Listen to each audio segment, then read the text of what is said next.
할렐루야. 제가 기도함으로 수요 예배 우리 하나님께 드리겠습니다. 하나님 감사합니다. 오늘도 하루 일과를 다 마치고 이제 주님 앞에 예배합니다.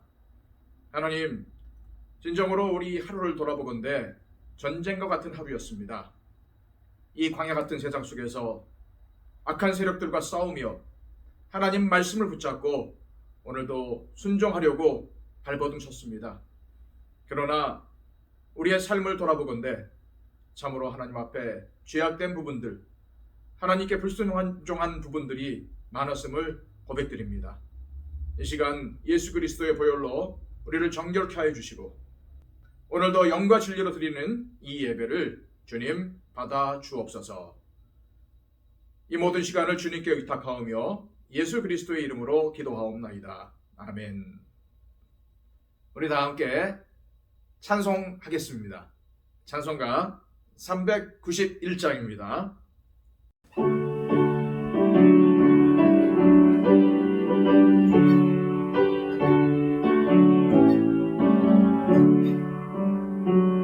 온 놀라운 구세주 예수 내 주 참 능력의 주시로다.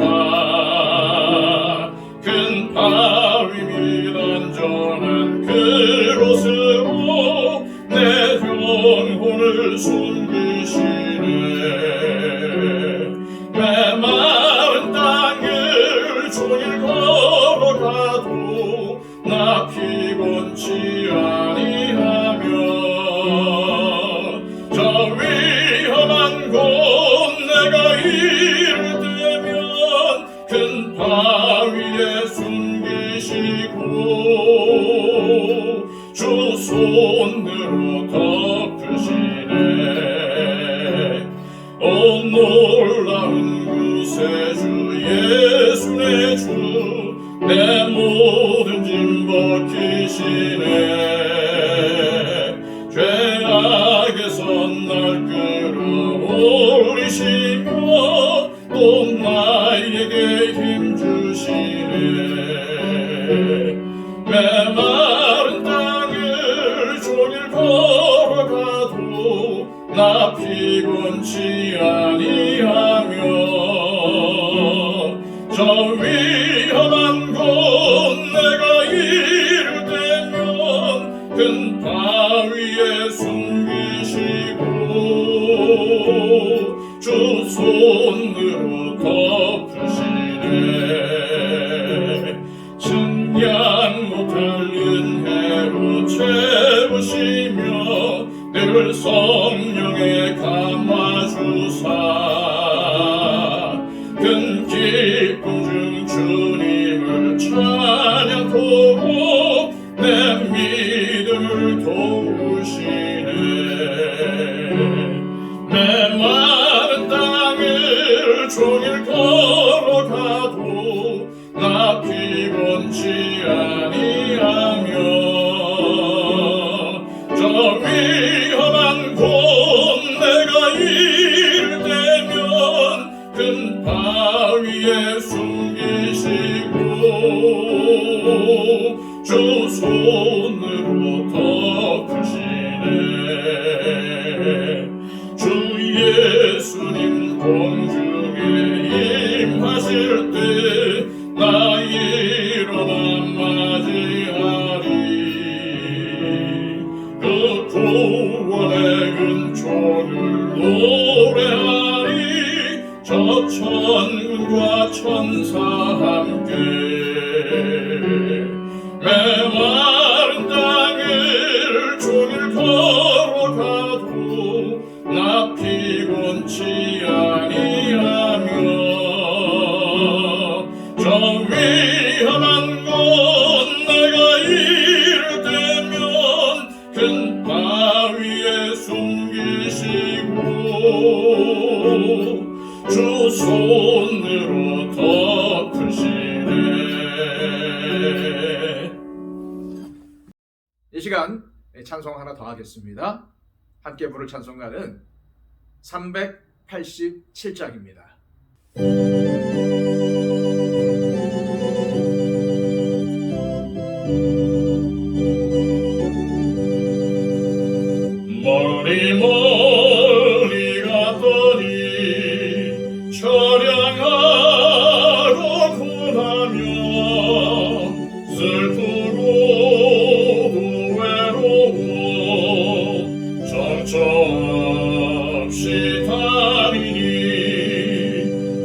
예수 예수 내 주여 지금 내게 오셔서 떠나가지 마시고 길이 함께 하소서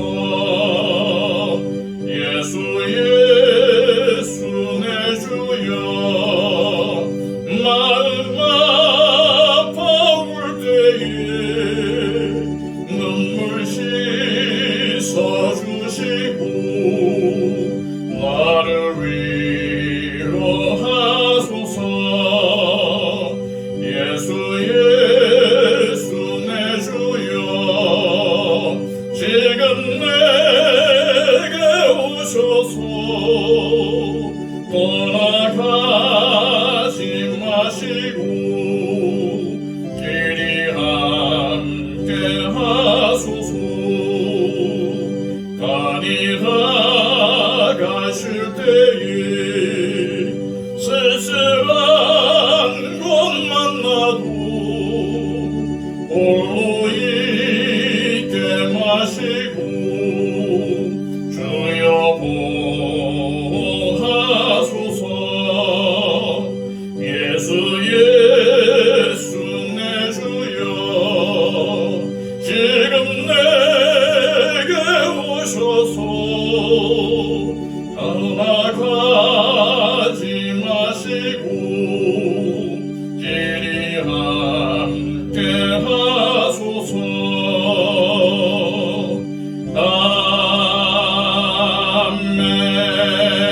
아멘. 이 시간 하나님께서 우리에게 주시는 말씀은 신약성경 마가복음 1장 14절로 15절까지의 말씀입니다. 신약성경 53쪽을 참조하십시오. 하나님의 말씀입니다.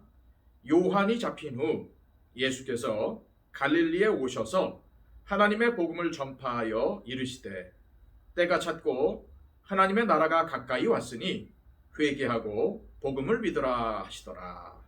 아멘. 오늘 말씀은 40일을 금식하신 후에 사탄에게 시험을 받으셨지만 모든 시험을 이기고 공생애를 시작하신 예수님의 모습을 그려주고 있습니다. 누가복음 4장 13절로 14절에는 이때의 모습을 이렇게 기록하고 있습니다. 마귀가 모든 시험을 다 한 후에 얼마 동안 떠나니라. 예수께서 성령의 능력으로 갈릴리에 돌아가시니 그 소문이 사방에 퍼졌고, 사탄과의 영적 전쟁에서 말씀으로 승리하신 예수님은 성령의 크신 권능을 받으셨습니다. 그리고 그 소문은 삽시간에 온 지역에 퍼졌지요. 예수님은 공생애를 시작하시면서 어머님을 모시고 살던 나사렛에서의 삶을 정리하시고는 갈릴리 호숫가에 있던 도시였던 가버나움으로 내려오셔서 공생애 사역에 임하셨습니다. 누가복음은 이때 예수님께서 각 회당에 다니시며 성경을 가르치셨다고 기록하고 있습니다. 누가복음 4장 15절 말씀입니다. 친히 그 여러 회당에서 가르치심에 뭇 사람에게 칭송을 받으시더라. 그런데 이때가 언제인가요? 세례 요한이 구속된 이후입니다. 마가복음은 예수님께서 공생애를 시작하신 시점을 확실하게 기록하고 있습니다. 마가가 이 사실을 확실하게 기록한 것은 예수님의 사역과 세례 요한의 사역의 시기를 구분해서 명확하게 하려는 의도가 있었기 때문이었습니다. 그러면 세례 요한이 구속된 이유가 무엇입니까? 마가복음 6장 17절로 18절에는 세례 요한이 잡힌 이유에 대해서 명확하게 밝히고 있습니다. 전에 헤롯이 자기가 동생 빌립의 아내 헤로디아에게 장가든 고로 이 여자를 위하여 사람을 보내어 요한을 잡아 옥에 가두었으니 이는 요한이 헤롯에게 말하되 동생의 아내를 취한 것이 옳지 않다 하였습니다. 자, 이 말씀에 등장하는 헤롯은 헤롯 안디바입니다. 그는 이미 다메섹의 왕인 아레다 4세의 딸과 결혼한 사람입니다. 그런 그가 자기의 이복 동생인 빌립과 이미 결혼한 헤로디아를 빼앗아서 강제로 결혼을 한 것입니다. 이 사실을 안 세례 요한은 공개적으로 그 결혼의 부당성을 지적하며 강력하게 반대했고, 그 결과 헤롯이 세례 요한을 체포하여 옥에 가두었던 것이죠. 그래서 더 이상 주의 길을 예비하는 사역을 하지 못하게 되자 비로소 우리 예수님께서 사역에 나서게 된 것입니다. 자, 이것은 하나님의 구원 역사의 흐름에 있어서 아주 큰 의미가 있습니다. 그 이유는 무엇일까요? 마태복음 11장 12절로 14절 말씀에는 예수께서 세례 요한에 대해 말씀하신 내용을 찾아볼 수가 있습니다. 세례 요한의 때부터 지금까지 천국은 침노를 당하나니 침노하는 자는 빼앗느니라. 모든 선지자와 및 율법에 예언한 것이 요한까지니 만일 너희가 즐겨 받을진대 오리라 한 엘리야가 곧 이 사람이니라. 예수님은 세례 요한에 대해서 언급하시면서 세례 요한의 때와 자신의 사역의 때의 의미를 확실하게 구분하여 설명하고 있습니다. 모든 선지자와 율법이 예언한 것, 즉 구약의 시기는 세례 요한 때까지라 하는 것입니다. 세례 요한을 끝으로 구약 시대는 끝나게 된다는 것을 말씀하신 것이며, 동시에 예수님은 자신의 공생애가 구원 역사의 흐름으로 볼 때 구약 시대를 마감짓고 새로운 시대, 곧 신약 시대를 여는 시발점이 됨을 선언하신 것입니다. 분명히 예수님의 가르침의 방식은 구약 시대의 선지자나 예수님 당시 율법을 가르치는 랍비들과는 확실하게 구분이 되었습니다. 세례 요한과도 이는 구분이 되었죠. 어떤 차이가 있었습니까?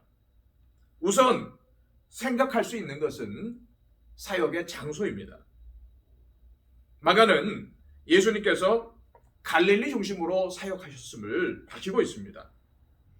그런데 우리 예수님께서는 한 지역에 머무르지 않으시고 이 마을 저 마을 다니시면서 하나님 말씀을 가르치셨어요.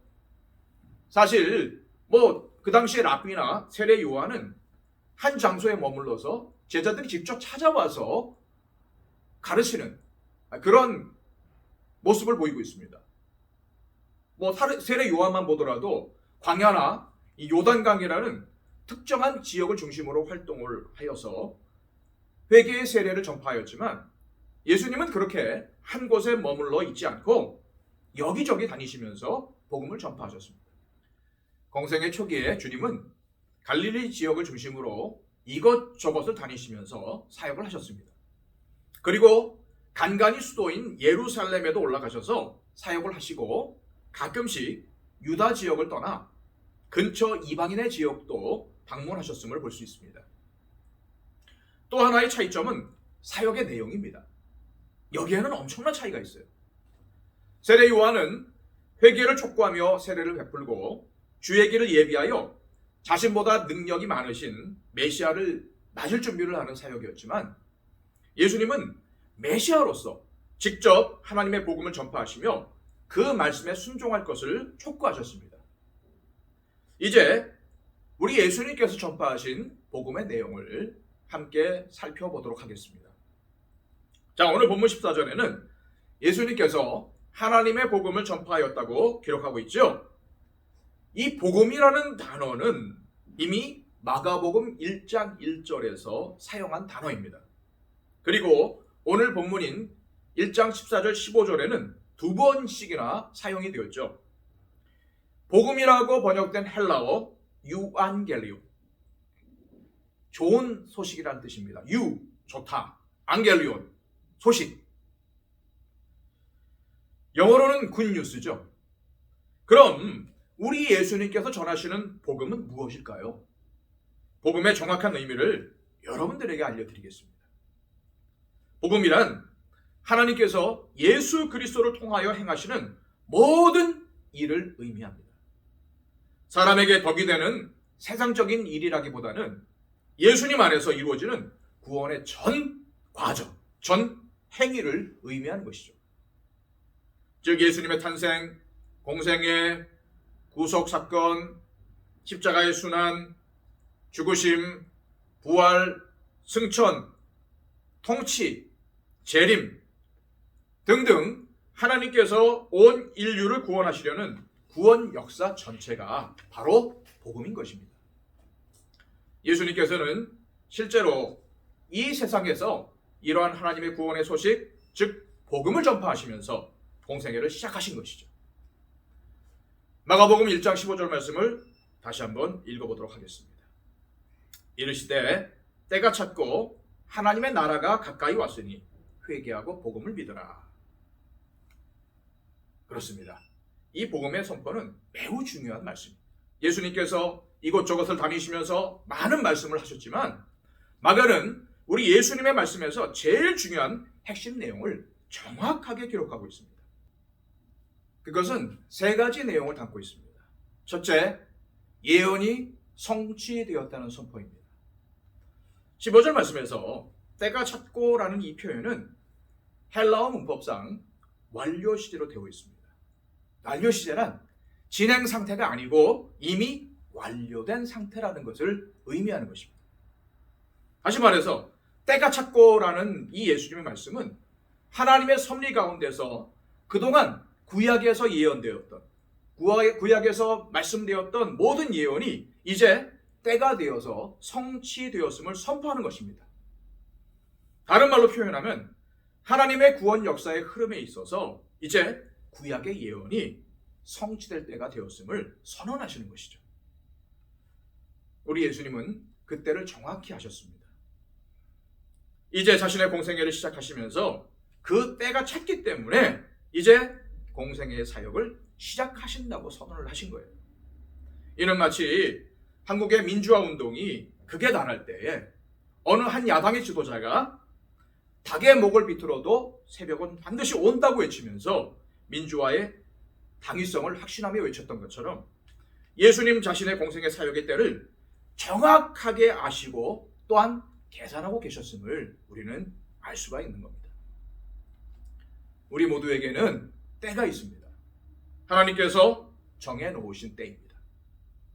이 때를 아는 것이 우리의 인생에 있어서 가장 중요하겠죠. 솔로몬은 이 때의 중요성을 전도서 3장 1절로 8절까지의 말씀에 다음과 같이 기록하고 있습니다. 범사에 기한이 있고 천하 만사가 다 때가 있나니 날 때가 있고 죽을 때가 있으며 심을 때가 있고 심은 것을 뽑을 때가 있으며 죽일 때가 있고 치료할 때가 있으며 헐 때가 있고 세울 때가 있으며 울 때가 있고 웃을 때가 있으며 슬퍼할 때가 있고 춤출 때가 있으며 돌을 던져버릴 때가 있고 돌을 거둘 때가 있으며 안을 때가 있고 앉는 일을 멀리할 때가 있으며 찾을 때가 있고 잃을 때가 있으며 지킬 때가 있고 버릴 때가 있으며 찢을 때가 있고 꿰맬 때가 있으며 잠잠할 때가 있고 말할 때가 있으며 사랑할 때가 있고 미워할 때가 있으며 전쟁할 때가 있고 평화할 때가 있느니라. 이때를 잘 알고 순응하는 자에게는 하나님의 복이 임할 것이고 그때를 알지 못해서 거스르는 자에게는 화가 임하게 될 것입니다. 이것이 바로 인생을 향한 하나님의 섭리입니다. 오늘날 이때를 잘 모르고 자기 마음대로 육신의 소욕대로 행동하는 사람들이 얼마나 많습니까? 인생을 정리하고 하나님 앞에 가야 할 준비를 해야 하는 사람들이 오히려 다른 사람들의 마음을 아프게 하고 원수지간으로 만들고 새로운 일을 도모하려는 것을 볼 때에 참으로 안타까운 마음이 들 때가 많습니다. 예수님은 자신의 때를 정확하게 아시고 공생애에 임하셨습니다. 그리고 그러한 인식을 토대로 하나님의 복음을 선포하시면서 그에 대한 사람들의 진실하고도 적극적인 반응을 촉구하셨습니다. 우리도 예수님처럼 성령의 음성에 민감하여 하나님께서 허락하신 때를 분명히 인식해서 하나님의 뜻을 이루는 곳에 쓰임받아야 할 것입니다. 둘째, 하나님의 나라가 가까이 왔다는 선포입니다. 예수님은 하나님의 나라가 가까이 왔다고 선포를 하셨죠. 하나님의 나라는 성경의 여러 주제 가운데 가장 중요한 주제 중에 하나입니다. 어떤 면에서는 성경은 바로 이러한 사실을 가르치고 있다고 해도 과언이 아닐 것입니다. 주님께서 공생의 첫 선포로 하나님 나라에 대해서 선포하셨습니다. 그리고 우리 예수님께서 사람들에게 전한 설교의 대부분의 주제가 언제나 하나님의 나라였어요. 예수님은 항상 하나님의 나라의 원리에 대해서 설교를 하셨습니다. 마태복음 13장 11절 말씀입니다. 대답하여 이르시되 천국의 비밀을 아는 것이 너희에게는 허락되었으나 그들에게는 아니 되었나니. 그리고 예수님은 하나님 나라의 능력을 각종 기사와 이적을 통해서 보여주셨습니다. 누가복음 5장 24절 말씀입니다. 그러나 인자가 땅에서 죄를 사하는 권세가 있는 줄을 너희로 알게 하리라 하시고 중풍병자에게 말씀하시되 내가 네게 이르노니 일어나 네 침상을 가지고 집으로 가라 하시매. 또한 예수님은 부활하신 후 40일 동안 지상에 계시면서 자신의 사역을 정리하여 제자들에게 가르치시고 하나님 나라의 진리를 학습시키시며 사역을 부탁하셨습니다. 사도행전 1장 3절 말씀입니다. 그가 고난받으신 후에 또한 그들에게 확실한 많은 증거로 친히 살아계심을 나타내사 40일 동안 그들에게 보이시며 하나님 나라의 일을 말씀하시더라. 이토록 예수님의 공생의 첫 일성에서도 하나님 나라를 외치셨으며 모든 공생의 사역 역시도 하나님 나라 전파에 맞춰져 있었습니다. 또한 부활하셔서까지도 제자들에게 가르치셨던 하나님 나라라고 하는 개념은 과연 무엇일까요? 여러분들에게 이와 관련해서 두 가지 질문을 드리겠습니다. 잘 한번 생각해 보시기 바랍니다. 첫 번째 질문입니다. 나라가 형성되기 위해서 꼭 필요한 조건이 있습니다. 이게 무엇일까요? 네, 한번 생각해 보셨습니까? 답은 주권, 국민, 영토입니다. 그래서 이 대한민국 헌법 제일 첫머리에는 다음과 같은 내용이 있어요. 대한민국은 민주공화국이다. 대한민국의 주권은 국민에게 있고 모든 권력은 국민으로부터 나온다. 대한민국의 국민이 되는 요건은 법률로 정한다.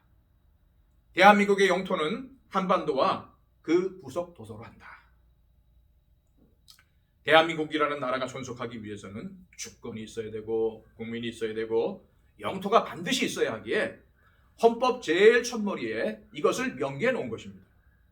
자, 그렇다면은 주권, 국민, 영토 가운데서 가장 중요한 것은 무엇일까요? 네, 주권입니다. 우리나라가 일본에게 나라를 강제로 빼앗겼던 적이 있죠. 그때 무엇을 뺏겼나요? 국민하고 영토는 그대로 있었습니다. 하지만 일본에게 주권을 빼앗겼기 때문에 일본의 식민지로 살아야 했던 것이죠. 자, 이제 두 번째 질문입니다. 일본에 한국 대사관이 있습니다.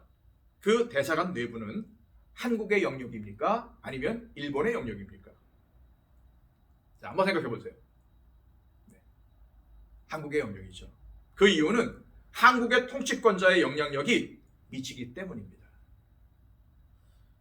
세상적인 예를 들어서 설명을 했지만 이것은 하나님의 나라에도 동일하게 적용이 됩니다. 우리 예수님께서 하나님의 나라가 가까이 왔다고 선포하신 것은 하나님의 통치권이 구체적으로 이 땅 가운데 임하였다는 사실을 말씀하신 것입니다. 실제로 왕 되신 하나님의 아들이 이 땅에 강림하셨습니다. 하나님께서 아들이신 예수님을 통해서 모든 것을 주관하시고 섭리하시기 위해서 예수님을 이 땅 가운데 보내신 것이죠. 이 땅의 왕으로 오신 예수님을 통치를 받아들이는 것, 그것이 바로 구원입니다. 그래서 주님은 다음의 말씀을 덧붙이셨어요. 회개하고 복음을 믿으라. 우리 예수님의 선포의 세 번째 핵심 내용은 바로 회개와 믿음의 촉구입니다. 감리교 운동을 시작한 존 웨슬리 목사님께서 말씀하시기를 회개는 기독교의 현관이고 그리고 믿음은 기독교의 문이다 라고 말합니다. 무슨 말씀입니까? 믿음이나 하나님 나라의 시작은 회개로부터 시작한다는 것입니다. 진정한 회개가 있을 때에, 가슴을 치며 애통하는 회개가 있을 때에 바른 믿음의 삶을 살 수 있고 하나님 나라의 임재를 경험할 수가 있다는 말씀이에요. 시편 51편 17절 말씀에 하나님의 구하시는 제사는 상한 심령이라. 하나님이여 상하고 통회하는 마음을 주께서 멸시하지 아니하시리이다 라고 말씀하셨습니다. 우리 예수님께서도 팔복에 대해서 설교하실 때에 애통하는 자는 복이 있나니 저희가 위로를 받을 것이라 라고 말씀하셨죠. 우리의 죄와 악함에 대해서 깨닫고 애통하는 일이 있어야 합니다. 그것에 대해서 슬퍼하고 가슴을 찢는 회개의 시간이 있어야 합니다. 그때에 하나님의 위로가 주어지고 하나님의 나라가 우리 가운데에 이루어지는 것입니다. 사랑하는 여러분, 우리가 이 말씀을 보시면서 이미 2000년 여전에 일어났던 과거의 역사로 나와는 아무런 상관이 없는 것으로 생각하실 수도 있습니다. 그러나 이 예수님의 공생의 첫 번째 선포의 말씀 속에 담겨져 있는 하나님의 구원 원리는 그때나 지금이나 여전히 변하지 않습니다. 인류를 구원하시는 하나님의 복음은 지금도 변하지 않고 있음을 잊지 마시길 바랍니다. 이 복음은 어느 누구에게나 동일하게 차별이 없이 적용이 되는 구원의 원리이고, 지금도 하나님께서는 예수님께서 전파하신 하나님 나라의 복음으로 구원 역사를 이루고 가고 계십니다. 하나님은 왕이십니다. 우리 모든 인간은 하나님의 이 통치권 앞에 무력한 존재입니다. 가장 귀한 내 생명의 주인이 되시는 하나님이 지금 저와 여러분들을 예수님의 복음 안으로 부르십니다. 겸손히 그 말씀을 들을 뿐만 아니라 믿음으로써 나의 삶에 적용해야 합니다. 이런 은혜가 저와 여러분 가운데 이루어지기를 소망합니다. 기도하겠습니다. 하나님, 오늘 이 말씀을 통해서 복음이 무엇인지, 또한 그 복음에 담겨진 의미와 내용이 무엇인지 우리 예수님의 말씀을 통해서 깨닫게 하심을 감사드립니다. 이 복음의 원리 지금도 변하지 않고 있습니다. 주님, 회개하고 복음을 믿으라는 이 주님의 말씀, 이 첫 번째 주님의 선포의 음성을 우리의 심령 가운데 새기게 하여 주시고, 늘 우리 가운데 나의 죄에 대해서 애통해야 하며 늘 하나님 앞에 마음을 찢고 엎드리는 역사가 있게 하여 주시옵소서. 그리하여 나의 삶에 언제나 하나님의 나라가 이루어지는 행복한 삶을 살아갈 수 있도록 인도하여 주시옵소서. 예수 그리스도의 이름으로 기도하옵나이다. 아멘.